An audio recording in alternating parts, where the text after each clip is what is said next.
In this morning's Money Watch, reverse mortgages. They allow homeowners to pull cash out of their homes without making payments. Now, a Consumer Reports investigation shows, especially from the last couple of years, the number of such mortgages that have failed and have been taken over by the government has quadrupled. CBS News business and economics correspondent Rebecca Jarvis is here with pros and cons.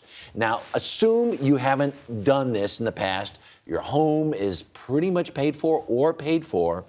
These things can be a pretty good deal. How do they work? They might make some sense for you in that case, Harry. What you look at with these loans is that they're loans that let you take cash out of your home. We're expecting to see this year about 107,000 of this type of loan get done. And we're talking about a $30 billion market right now. So it is a very big market. Right. Who qualifies for a loan like this? There are age restrictions on these. You have to be 62 years old or older. On top of that, you have to own the home, so paid off most of it at least. And on top of that, you have to live in the home. All right, so you live in the home, and then what's the big qualifier here?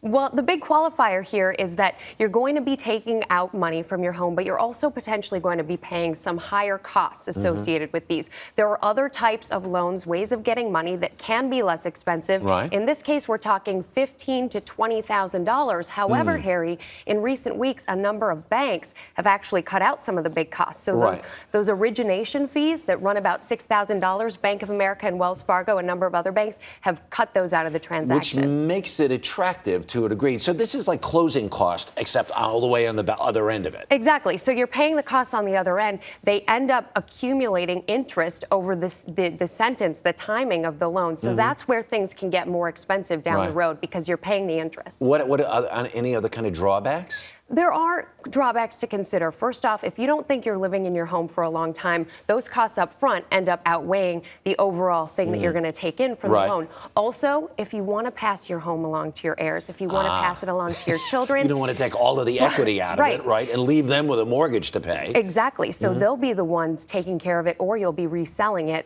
and that's how the loan ends up getting paid. What's the most important advice you can give to people before they're going to make a commitment to this? The most important advice, obviously, in all of these cases is to know how it works for you. You have to beware. There are some misleading marketers out there taking advantage of this market. It's very ripe. Know your alternatives and speak with that family, because the family is the one that inevitably is going to have to think about this in the future. Right. Rebecca, thank you so much.